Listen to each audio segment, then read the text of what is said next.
ബൈബിളിലൂടെ ഒരു തീർത്ഥാടനം എന്ന വചന പഠന പദ്ധതിയിലേക്ക് മാന്യപ്രേക്ഷകർക്ക് സ്വാഗതം.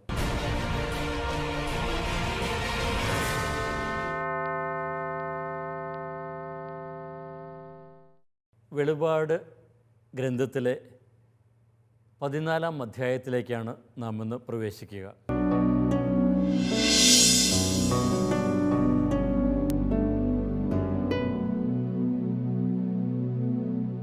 കഴിഞ്ഞ ക്ലാസ്സിൽ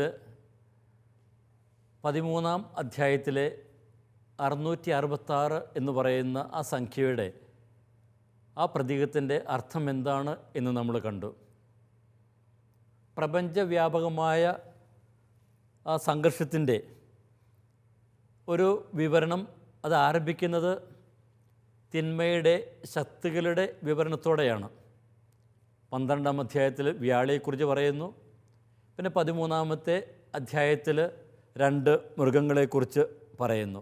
12-ാം അധ്യായത്തിൻ്റെ അവസാനം ഈ വ്യാളി ദൈവജനത്തിനെതിരെ യുദ്ധം ചെയ്യുവാനായിട്ട് തയ്യാറെടുക്കുന്നു കാണുന്നുണ്ട്. തുടർന്ന് 13-ാം അധ്യായത്തിൽ ഇതിൻ്റെ കൂടെ നിൽക്കുന്ന ആ ശക്തികളെയെല്ലാം 2 മൃഗങ്ങളുടെ പ്രതീകത്തിലൂടെ ഒക്കെ അവതരിപ്പിച്ചു. ഇനി ഇവയുടെ മേലുള്ള വിജയമാണ് 14-ാമത്തെ അധ്യായത്തിൽ നമ്മൾ കാണുന്നത്. ഈ 14-ാം അധ്യായത്തിൽ ഇവയുടെ മേലുള്ള വിജയം അത് വിവരിക്കുന്നത് ആരാധനാ സമൂഹത്തിൻ്റെ കാഴ്ചപ്പാടുകളെ ഒക്കെ ഒന്ന് രൂപപ്പെടുത്താനായിട്ടാണ്. അപ്പോൾ തിന്മയുടെ ശക്തികളൊക്കെ ചുറ്റും വിരമ്പി വരുമ്പോൾ അവയൊന്നും ഭയപ്പെടേണ്ടതായിട്ടില്ല. വിജയം യേശുവിനോട് കൂടെ നിൽക്കുന്നവരോടൊപ്പമാണ് എന്ന കാര്യം അത് അവരെ ബോധ്യപ്പെടുത്തുവാൻ വേണ്ടിയിട്ടാണ് ഈ 14-ാമത്തെ അധ്യായം ശ്രമിക്കുക. അപ്പോൾ 14-ാമത്തെ അധ്യായത്തിൽ നമ്മൾ ഉള്ള ആ കാര്യങ്ങൾ നമുക്കതിൻ്റെ ഒരു പൊതുവായിട്ടുള്ള അതിൻ്റെ ഘടന നമുക്കൊന്ന് കാണാം. അപ്പോൾ അത് കഴിഞ്ഞ് നമുക്കതിലുള്ള ഓരോ ഭാഗവും നമുക്ക് കൂടുതൽ വിശദമായിട്ടുള്ള പഠനത്തിനായിട്ട് നമുക്ക് എടുക്കാം. അപ്പോൾ ഇതിൽ 1-ാമത്തെ വാക്യം മുതൽ 5-ാമത്തെ വാക്യം വരെ ദൈവ സാന്നിധ്യത്തിൻ്റെയും സംരക്ഷണത്തിൻ്റെയും വേദിയെന്ന് അറിയപ്പെടുന്ന സിയോൺ മലയിലെ രക്ഷയുടെ വാഗ്ദാനമാണ്. അപ്പോൾ അവിടെ സിയോൺ മലമേൽ നിൽക്കുന്ന കുഞ്ഞാടിനോടൊപ്പം നിൽക്കുന്ന 144,000 പേരെ നമ്മൾ കാണുന്നു. തുടർന്ന് 14-ാം അധ്യായം 6 മുതൽ 11 വരെയുള്ള വാക്യങ്ങളിൽ പ്രധാനമായിട്ടും അവിടെ വിവരിക്കുന്നത് ബാബിലോണിൻ്റെ വീഴ്ചയാണ്. ബാബിലോൺ എന്ന് പറയുമ്പോൾ ഈ തിന്മയുടെ ശക്തികളുടെ കൂടെ നിൽക്കുന്നവർ.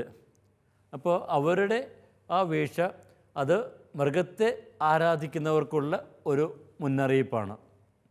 അപ്പോൾ ആദ്യം കുഞ്ഞാടിനോട് കൂടെ നിൽക്കുന്നവരുടെ വിജയം, അതേ തുടർന്ന് ഈ തിന്മയുടെ കൂടെ നിൽക്കുന്നവരുടെ പതനം, അപ്പോൾ അവർക്കുള്ള ശിക്ഷ എന്ന് വേണമെങ്കിൽ പറയാം. പിന്നെ 12 മുതൽ 13 വരെയുള്ള ആ വാക്യങ്ങൾ അത് ഈ കുഞ്ഞാടിൻ്റെ കൂടെ നിൽക്കുന്നവർ മരിക്കേണ്ടി വന്നാലും ദൈവം അവരെ മറക്കുകയില്ല എന്നുള്ള ആശ്വാസ വചനമാണ്. അപ്പോൾ അത് ദൈവജനത്തിന് ഉള്ള ഒരു ആശ്വാസ വചനമായിട്ട് കാണുവാനായിട്ട് സാധിക്കും. പിന്നെ തുടർന്ന് 14-ാം അധ്യായത്തിൽ 14 മുതൽ 16 വരെയുള്ള ആ വാക്യങ്ങളിൽ വിധിയുടെ വിവരണമാണ്. അത് വിളവെടുപ്പിൻ്റെ ഒരു പ്രതീകത്തിലൂടെയാണ് അവതരിപ്പിക്കുക. അപ്പോൾ ഇവിടെ അവതരിപ്പിക്കുന്നത് രക്ഷയുടെ ഒരു വിധിയാണ്. അതായത് മുകളിൽ പറഞ്ഞിരിക്കുന്നതിൻ്റെ തുടർച്ചയായിട്ട് കുഞ്ഞാടിനോട് കൂടെ നിൽക്കുന്നവർക്ക് ലഭിക്കുന്ന ആ ഒരു രക്ഷയാണ് ഇവിടെ വിശേഷിപ്പിക്കപ്പെടുക. ഇനി അതിൻ്റെ അവസാനം 17 മുതൽ 20 വരെ അവിടെയും ഒരു വിളവെടുപ്പ് തന്നെയാണ്. അപ്പോൾ അവിടെയുള്ള പ്രതീകത്തിന് ചെറിയൊരു വ്യത്യാസമുണ്ട്. അവിടെ മുന്തിരിയുടെ വിളവിനെക്കുറിച്ചാണ് പറയുക. മുന്തിരിച്ചക്കിൽ ആ മുന്തിരി ചവിട്ടിപ്പിഴയുന്നത് ബാബിലോണിൻ്റെ ഭോഗാസക്തിയുടെ വീഞ്ഞു കുടിക്കുന്നവരുടെ മേലുള്ള ദൈവക്രോധമാണ്. അപ്പോൾ ഈ ഒരു ഭാഗത്ത് 14-ാമത്തെ അധ്യായത്തിൽ കുഞ്ഞാടിനോട് കൂടെ നിൽക്കുന്നവരുടെ വിജയത്തെക്കുറിച്ച് പറയുന്നു. പിന്നെ തിന്മയുടെ കൂടെ നിൽക്കുന്നവർക്കുള്ള മുന്നറിയിപ്പ്, പിന്നെ വീണ്ടും ഒരു ആശ്വാസവചനം, പിന്നെ യേശുവിൻ്റെ കൂടെ നിൽക്കുന്നവർക്ക് ലഭിക്കുന്ന ഒരു രക്ഷ, പിന്നെ അവസാനം തിന്മയുടെ കൂടെ നിൽക്കുന്നവർക്ക് ഉള്ള ആ ഒരു ശിക്ഷ. അപ്പോൾ അതാണ് ഈ 14-ാം അധ്യായത്തിൽ വിവരിക്കുക. അപ്പോൾ ഇത് നമ്മൾ മനസ്സിലാക്കേണ്ടത് 11-ാമത്തെ അധ്യായത്തിൻ്റെ അവസാനം തുടങ്ങുന്ന ആ ഒരു രക്ഷയുടെ വിവരണം, അവിടെ നമ്മൾ 7-ാമത്തെ കാഹള ധ്വനി മുഴങ്ങുമ്പോൾ അവിടെ സ്വർഗത്തിൽ കൂടാരം തുറക്കപ്പെടുന്നതൊക്കെ നമ്മൾ കാണുന്നുണ്ട്. അപ്പോൾ അവിടെ ആ രക്ഷ അവിടെ യാഥാർത്ഥമായിക്കൊണ്ടിരിക്കുന്ന ഒരു വിവരണമാണ് അവിടെ മുതലുള്ളത്. ഇപ്പോൾ തിന്മയെല്ലാം അവതരിപ്പിക്കുന്നു, ആ തിന്മയെല്ലാം കീഴ്പ്പെടുത്തുന്നത് ഇവിടെ വിവരിക്കുന്നു. ഇപ്പോൾ 14-ാമത്തെ അധ്യായത്തിൽ അതിൻ്റെ ആ ഒരു വിവരണത്തിൻ്റെ തുടർച്ച തന്നെയാണ്. ഇപ്പോൾ വെളിപാട് ഗ്രന്ഥം നമ്മൾ വായിക്കുമ്പോൾ, ആദ്യം മുതൽ അവസാനം വരെ വായിക്കുമ്പോൾ, അതിൻ്റെ ഓരോ അധ്യായങ്ങളും ഓരോ ഭാഗവും തമ്മിലുള്ള ആ ബന്ധം തിരിച്ചറിയുന്നത് അതിൽ ആശയങ്ങളെ കുറേ കൂടി വ്യക്തതയോടെ തിരിച്ചറിയുവാനായിട്ട് നമ്മെ സഹായിക്കും. അപ്പോൾ അതുകൊണ്ടാണ് ഇതിലെ ആ ഘടന ഒന്ന് പറഞ്ഞത്. ഇനി നമ്മൾ 14-ാമത്തെ അധ്യായത്തിൽ ആദ്യത്തെ ഭാഗത്ത് പറയുന്ന കാര്യങ്ങൾ ഒന്നുകൂടി വിശദമായിട്ട് നമുക്ക് കാണാം. 1 മുതൽ 5 വരെ സിയോൺ മലമേൽ കുഞ്ഞാടിനൊപ്പം നിൽക്കുന്ന 144,000 പേരെ കാണുന്നു. ഇനി അവരുടെ മേൽ ദൈവത്തിൻ്റെയും കുഞ്ഞാടിൻ്റെയും സംരക്ഷണ മുദ്രകളുള്ളതായിട്ടും നമ്മൾ കാണുന്നു. പിന്നെ അവരെക്കുറിച്ച് പറയുന്നത് എന്താണ്? ഈ സിയോൺ മലമേൽ നിൽക്കുന്നവർ നിർമ്മലരും ബ്രഹ്മചാരികളുമാണ്. ഈ പദങ്ങളുടെ എല്ലാം അർത്ഥം നമുക്ക് കൂടുതൽ വിശദമാക്കേണ്ടതായിട്ടുണ്ട്. ഇനി തുടർന്ന് വരുന്ന ഭാഗത്ത് 6 മുതൽ 11 വരെയുള്ള ഭാഗത്ത് കാണുന്നത് മൃഗത്തെ പിൻചെല്ലുന്നവരാണ്. ഇനി അവരുടെ മേലുള്ളത് എന്താണ്? ആ മൃഗത്തിൻ്റെ നാമമാണ്. അപ്പോൾ അവർ ദൈവക്രോധത്തിൻ്റെ വീഞ്ഞ് പകർന്നു കുടിക്കുമെന്ന് കൂടി ഇവിടെ പറയുന്നു. അപ്പോൾ ഇത് രണ്ടും ഇവിടെ ആരംഭത്തിൽ അവതരിപ്പിക്കുന്നതിൻ്റെ പ്രധാനപ്പെട്ട കാരണം എന്താണ്? ഈ ആരാധന സമൂഹം ആരുടെ കൂടെയാണ് നിൽക്കുന്നത് എന്ന് വിലയിരുത്താൻ വേണ്ടിയിട്ടാണ്. ഇനി അത് കുറച്ചുകൂടി അത് ആരാധന സമൂഹത്തിന് അത് മനസ്സിലാക്കി കൊടുക്കുവാനായിട്ട് വീണ്ടും പറയുന്നുണ്ട്, മൃഗത്തെ ആരാധിക്കുന്നവർക്ക് ചുറ്റും പീഡനത്തിൻ്റെ അടങ്ങാത്ത പുകയാണ് എന്ന് പറയുന്നു. അപ്പം അങ്ങനെയെങ്കിൽ ഈ മൃഗത്തിൻ്റെ കൂടെ നിന്നാൽ അവസാനം ഇതാണ് സംഭവിക്കുന്നതെങ്കിൽ അതിൻ്റെ കൂടെ പോകണോ കുഞ്ഞാടിൻ്റെ കൂടെ പോകണോ എന്നാണ് ആരാധന സമൂഹം വിലയിരുത്തേണ്ടത്. ഇപ്പം മൃഗത്തെക്കുറിച്ച് നേരത്തെയൊക്കെയുള്ള വിവരണത്തിൽ നമ്മൾ കാണുന്നുണ്ട്, അതൊരിക്കലും പരാജയപ്പെടില്ല എന്ന വിധത്തിലാണ് അതിൻ്റെയൊക്കെ പ്രവർത്തനം. പക്ഷേ അവർ എന്തുമാത്രം ശക്തിയോടെയൊക്കെ ദൈവജനത്തിനെതിരെ വന്നാലും അവരുടെ പരാജയം സുനിശ്ചിതമാണ് എന്ന് നമ്മൾ നേരത്തെ കാണുന്നുണ്ട്. ഇനി അതുപോലെ തന്നെ ഈ മൃഗത്തെ ആരാധിക്കുന്നവരും ഈ മൃഗത്തോടൊപ്പം തന്നെ ആ ദൈവക്രോധത്തിന്, ദൈവത്തിൻ്റെ വിധിക്ക് അവർ വിധേയരാകും. ഇനി കുഞ്ഞാടിനെ അനുഗമിക്കുന്നവർക്കായിട്ട് സ്വർഗത്തിൽ രക്ഷയുടെ സംഗീതം മുഴങ്ങുന്ന നമ്മൾ കേൾക്കുന്നു. ഇനി ഈ കുഞ്ഞാടിനെ ആരാധിക്കുന്നവർ നമുക്കറിയാം, അവർ തിന്മയുടെ ശക്തികളുമായിട്ടുള്ള പോരാട്ടത്തിൽ സഹനങ്ങളിലൂടെയൊക്കെ കടന്നു പോകേണ്ടതായിട്ട് വരും. എങ്കിൽ പോലും അവർ ദൈവം ഒരുക്കിയിരിക്കുന്ന വിശ്രമത്തിലേക്ക് പ്രവേശിക്കും എന്നുകൂടി ഇവിടെ വ്യക്തമാക്കുന്നു. അപ്പോൾ തിന്മയുടെ ആ വളരെ വിശദമായിട്ടുള്ള ഭീകരചിത്രങ്ങൾക്ക് ശേഷം ഇവിടെ അവതരിപ്പിക്കുന്ന ഈ ഒരു രംഗം, തിന്മയുടെ ശക്തികളെയൊക്കെ ദൈവജനത്തിന് കീഴ്പ്പെടുത്താവുന്നതേയുള്ളൂ, വിജയം അവർക്ക് സുനിശ്ചിതമാണ് എന്ന കാര്യം ഇവിടെ വ്യക്തമാക്കുന്നു. അപ്പോൾ ആരാധന സമൂഹത്തിന് വിജയം സുനിശ്ചിതമാണ് എന്നുള്ള ബോധ്യം നൽകുകയാണ് ഈ 14-ാമത്തെ അധ്യായത്തിൽ ഗ്രന്ഥകാരൻ ചെയ്യുന്നത്. ഈ ഒരു പശ്ചാത്തല വിവരണത്തിന് ശേഷം നമുക്ക് ഇനി ഇതിലെ ഓരോ പദങ്ങൾ, ഓരോ പ്രയോഗങ്ങൾ ഒക്കെ എടുത്ത് കൂടുതൽ വിശദമായിട്ട് അതിൻ്റെ അർത്ഥം നമുക്ക് മനസ്സിലാക്കുവാനായിട്ട് ശ്രമിക്കാം. അപ്പോൾ 14-ാമത്തെ അധ്യായം നിങ്ങളുടെ കയ്യിൽ വിശുദ്ധ ഗ്രന്ഥമുണ്ടെങ്കിൽ തുറക്കുക. 1-ാമത്തെ വാക്യം ഞാൻ വായിക്കാം. ഞാൻ കണ്ടു, ഇതാ കുഞ്ഞാട് സിയോൺ മലമേൽ നിൽക്കുന്നു, അവനോടുകൂടെ 144,000 പേരും അവരുടെ നെറ്റിയിൽ അവൻ്റെ നാമവും അവൻ്റെ പിതാവിൻ്റെ നാമവും എഴുതപ്പെട്ടിരിക്കുന്നു. ഒത്തിരിയേറെ പ്രമേയങ്ങൾ, ആശയങ്ങൾ ഈ വാക്യത്തിൽ അടങ്ങിയിരിക്കുന്നുണ്ട്. അപ്പോൾ നമുക്കിതൊക്കെ ഒന്ന് അല്പം വിശദമായിട്ട് നമ്മൾ കാണേണ്ടതായിട്ടുണ്ട്. അപ്പോൾ ഇതിൻ്റെ അർത്ഥം അത് കൂടുതൽ ആഴത്തിൽ ഗ്രഹിക്കുവാനായിട്ട്, അത് നമ്മുടെ ജീവിതത്തിന് ഒരു പുതിയ ഉണർവ് നൽകുവാനായിട്ട് ഈ ഒരു വിചിന്തനം വഴി നമുക്ക് സാധിക്കും. അപ്പോൾ അതിലെ ആ വിവരണങ്ങളിലേക്ക് നമുക്ക് കടക്കാം. അപ്പോൾ ആദ്യം സൂചിപ്പിച്ചതുപോലെ ആ പീഡനങ്ങളുടെ, മൃഗങ്ങളുടെ ആക്രമണത്തിന് ശേഷം ഇവർക്കുള്ള വിജയമാണ് ഇവിടെ അവതരിപ്പിക്കുക. അപ്പോൾ ആദ്യം തന്നെ പറയുന്നു, ഇതാ ഞാൻ കണ്ടു. അപ്പോൾ യോഹന്നാൻ്റെ ആ ഒരു ദർശനമാണ്, യോഹന്നാൻ ലഭിക്കിയ ദർശനം. ആരെയാണ്, എന്താണ് ആദ്യം കാണുന്നത്? ഒരു കുഞ്ഞാട്, സിയോൺ മലമേൽ നിൽക്കുന്ന കുഞ്ഞാട്. അപ്പോൾ കുഞ്ഞാടിനെക്കുറിച്ച് നമ്മൾ ഇതിനു മുമ്പുള്ള അധ്യായങ്ങളിൽ നമ്മൾ വളരെ വിശദമായിട്ട് കണ്ടതാണെങ്കിലും അതിലെ ആശയങ്ങൾ ഒന്നുകൂടി ഇവിടെ ഒന്ന് ഉപസംഹരിക്കാം. കുഞ്ഞാട് നമുക്കറിയാം, അത് പഴയ നിയമത്തിലുള്ള ആ കുഞ്ഞാടിൻ്റെ ആ ഒരു പ്രതിരൂപം തന്നെയാണ്. ആ പഴയ നിയമത്തിലെ കുഞ്ഞാട് അത് ഇസ്രായേൽ ജനത്തിൻ്റെ ആ ഒരു പുറപ്പാട് കഥയുമായിട്ട് ബന്ധപ്പെട്ടിരിക്കുന്നു.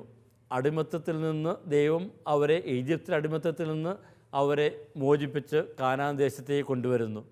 അപ്പോൾ അവിടെ ബലിയർപ്പിക്കപ്പെടുന്ന ആ കുഞ്ഞാട്, രക്തം ചിന്തുന്ന ആ കുഞ്ഞാട്. അപ്പോൾ ആ ഒരു പ്രതീകം തന്നെയാണ് പുതിയ നിയമത്തിലേക്ക് എടുക്കുന്നത്.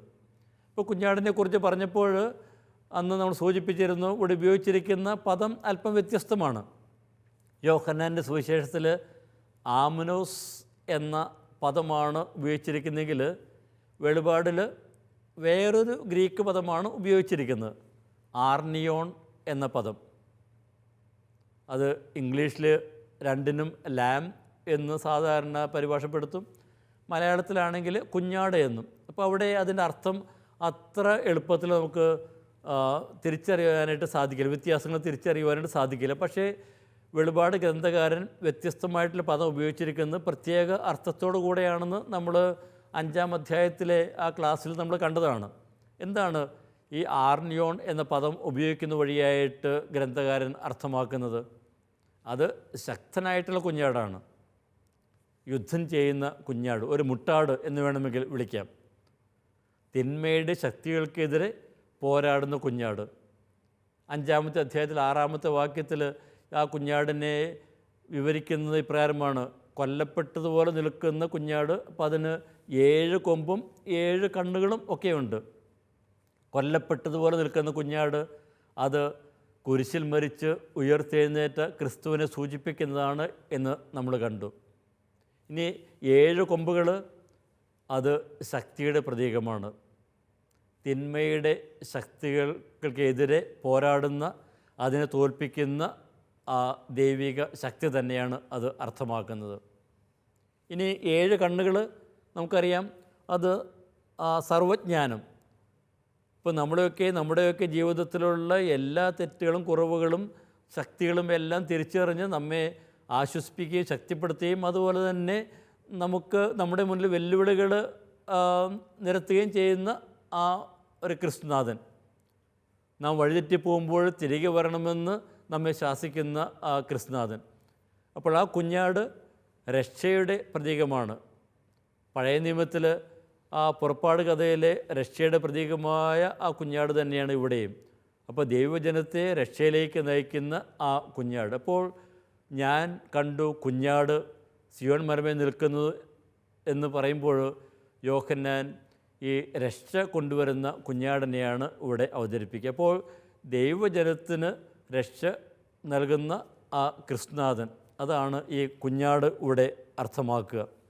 ഇനി ഇവിടെ ഉപയോഗിച്ചിരിക്കുന്ന 2-ാമത്തെ പ്രതീകം സിയോൺ മലമേൽ നിൽക്കുന്ന കുഞ്ഞാടാണ്. സിയോൺ മല, അതും വളരെ അർത്ഥപൂർണമായിട്ടുള്ള ഒരു പ്രയോഗം തന്നെയാണ്. ഇവിടെ നമുക്കറിയാം, മൃഗം 13-ാം അധ്യായത്തിൻ്റെ ആരംഭത്തിൽ കടൽ തീരത്ത് നിൽക്കുന്നത് നമ്മൾ കാണുന്നുണ്ട്. ഇവിടെ കുഞ്ഞാട് നിൽക്കുന്ന എവിടെയാണ്? സിയോൺ മലമേലാണ്.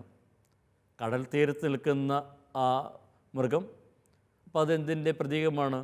അത് തിന്മയുടെ ശക്തികൾ മലകളുടെ ഇടയ്ക്ക് നിൽക്കുന്ന ആ ഒരു പ്രതീകം തന്നെയാണ്. ഇനി സിയോൺ മല എന്ന് പറയുമ്പോൾ അത് ദൈവത്തിൻ്റെ ആ ഒരു സ്ഥലം തന്നെ, വേദി തന്നെയാണ്. അപ്പോൾ അതിൻ്റെ അർത്ഥം കൂടുതൽ ഗ്രഹിക്കുവാനായിട്ട് നമുക്ക് പഴയ നിയമത്തിലേക്ക് പോകാം. പഴയ നിയമത്തിൽ ഈ സിയോൺ പർവ്വതം അത് ജെറുസലേമിൻ്റെ പ്രതീകം തന്നെയാണ്. നമുക്കറിയാം, ജെറുസലേം ആ പ്രദേശത്ത് ഏറ്റവും ഉയർന്ന ഒരു പ്രദേശമാണ് ഈ സിയോൺ എന്ന് പറയുന്ന സ്ഥലം. അപ്പോൾ അതിനെ സിയോൺ മല, വലിയ മല എന്നൊന്നും പറയാൻ പറ്റില്ലെങ്കിൽ പോലും അത് സിയോൺ മല എന്നാണ് അറിയപ്പെടുക. ഇനി ഇവിടെ ആ സിയോൺ മല എന്ന് പറയുമ്പോൾ ദേവാലയം പണിയപ്പെട്ട ജെറുസലേമിന് തന്നെയാണ് ഇത് അർത്ഥമാക്കുന്നത്. അപ്പോൾ ജെറുസലേം അല്ലെ സിയോൺ എന്നത് പലപ്പോഴും മാറി മാറി ഉപയോഗിക്കുന്ന പദപ്രയോഗങ്ങൾ തന്നെയാണ്. അപ്പോൾ അവിടെയുള്ള ഉയർന്ന മലയായതുകൊണ്ട് ദൈവത്തോട് ഏറ്റവും അടുത്ത് നിൽക്കുന്ന സ്ഥലം എന്ന അർത്ഥം കൂടിയുണ്ട്. അതുകൊണ്ട് തന്നെ ദൈവം വസിക്കുന്ന പർവ്വതമാണ് സിയോൺ എന്ന് അവർ വിശേഷിപ്പിക്കുന്നു. അപ്പോൾ സിയോൺ എന്ന് പറയുമ്പോൾ അത് ദൈവം വസിക്കുന്ന ആ സ്ഥലം തന്നെയാണ്. ഇനി ദൈവജനം, വീണ്ടെടുക്കപ്പെട്ട ദൈവജനം അത് വരുന്നത് ഈ സിയോൺ മലയിലേക്ക് തന്നെയാണ്. നമുക്ക് യെശയ്യായുടെ പുസ്തകം എടുക്കാം. യെശയ്യായുടെ പുസ്തകം 4-ാമത്തെ അധ്യായം 2 മുതലുള്ള വാക്യങ്ങൾ. അന്ന് കർത്താവ് വളർത്തിയ ശാഖ മനോഹരവും മഹനീയവുമായിരിക്കും. ഭൂമിയിലെ ഫലങ്ങൾ ഇസ്രായേലിൽ അവശേഷിക്കുന്നവരുടെ അഭിമാനവും മഹത്വവുമായിരിക്കും. സിയോനിൽ, ജെറുസലേമിൽ അവശേഷിക്കുന്നവർ, ജീവിക്കാനുള്ളവരുടെ കൂട്ടത്തിൽ എണ്ണപ്പെടുന്ന ജെറുസലേം നിവാസികൾ വിശുദ്ധർ എന്ന് വിളിക്കപ്പെടും. അപ്പോൾ ഇവിടെ സിയോൺ എന്ന ആ പ്രയോഗവും ജെറുസലേം എന്ന ആ പദവും ഒക്കെ ഒരേ അർത്ഥത്തിൽ തന്നെയാണ് ഉപയോഗിച്ചിരിക്കുന്നത്. ഇനി മിക്ക പ്രവാചകൻ്റെ പുസ്തകം 4-ാമത്തെ അധ്യായം, മിക്ക പ്രവാചകൻ 4-ാമത്തെ അധ്യായം 1 മുതലുള്ള ആ വാക്യങ്ങൾ, അത് സിയോണിനെ കുറിച്ചുള്ള വളരെ മനോഹരമായിട്ടുള്ള വിവരണമാണ്. ഞാനൊന്ന് വായിക്കാം. മിക്ക പ്രവാചകൻ 4-ാമത്തെ അധ്യായം 1 മുതലുള്ള വാക്യങ്ങൾ. അന്തിമ നാളുകളിൽ കർത്താവിൻ്റെ ആലയം സ്ഥിതി ചെയ്യുന്ന മല ഗിരിശൃംഗങ്ങൾക്ക് മുകളിൽ സ്ഥാപിക്കപ്പെടും, കുന്നുകൾക്ക് മുകളിൽ ഉയർത്തപ്പെടും. ജനതകൾ അവിടേക്ക് പ്രവഹിക്കും. വരുവിൻ, നമുക്ക് കർത്താവിൻ്റെ ഗിരിയിലേക്ക്, യാക്കോബിൻ്റെ ദൈവത്തിൻ്റെ ഭവനത്തിലേക്ക് പോകാം. അവിടുന്ന് തൻ്റെ മാർഗങ്ങൾ നമ്മെ പഠിപ്പിക്കും. അത് കഴിഞ്ഞ് 6-ാമത്തെ വാക്യത്തിലേക്ക് വരുന്നു. കർത്താവ് അരുൾ ചെയ്യുന്നു, അന്ന് ഞാൻ മുടന്തരെ ഒരുമിച്ച് കൂട്ടും, ചിതറിക്കപ്പെട്ടവരെയും ഞാൻ പീഡിപ്പിച്ചവരെ ശേഖരിക്കും. മുടന്തരെ ഞാൻ എൻ്റെ അവശേഷിച്ച ജനമാക്കും, ബഹിഷ്കൃതരെ പ്രബല ജനതയാക്കും. അന്നു മുതൽ എന്നേക്കും സിയോൺ മലയിൽ കർത്താവ് അവരുടെ മേൽ വാഴും. അപ്പോൾ സിയോൺ മലയിൽ കർത്താവ് അവരുടെ മേൽ വാഴും. അപ്പോൾ സിയോൺ മല ദൈവത്തിൻ്റെ ആ രക്ഷയുടെ ആ ഒരു വേദിയായിട്ടാണ് ഇവിടെ അവതരിപ്പിക്കപ്പെടുന്നത്. അപ്പോൾ സിയോൺ മല എന്ന് പറയുമ്പോൾ ദൈവം തൻ്റെ ജനത്തെ രക്ഷിക്കുന്നതാണ് ഇവിടെ അർത്ഥമാക്കുന്നത്. ഇപ്പോൾ കർത്താവിൻ്റെ വീണ്ടെടുക്കപ്പെട്ടവർ ഇവിടേക്ക് തിരികെ വരുന്നതിനെക്കുറിച്ച് പറയുന്നുണ്ട്. അത് യെശയ്യായുടെ പുസ്തകത്തിൽ 35-ാമത്തെ അധ്യായം 10-ാമത്തെ വാക്യത്തിൽ വളരെ മനോഹരമായിട്ട് അവിടെ വിവരിക്കുന്നു. കർത്താവിൻ്റെ വീണ്ടെടുക്കപ്പെട്ടവർ തിരിച്ചു വരികയും ഗാനാലാപത്തോടെ സിയോനിൽ പ്രവേശിക്കുകയും ചെയ്യും. അപ്പോൾ സിയോൺ എന്നത് ദൈവത്തിൻ്റെ രക്ഷയുടെ ആ ഒരു വേദി തന്നെയാണ്.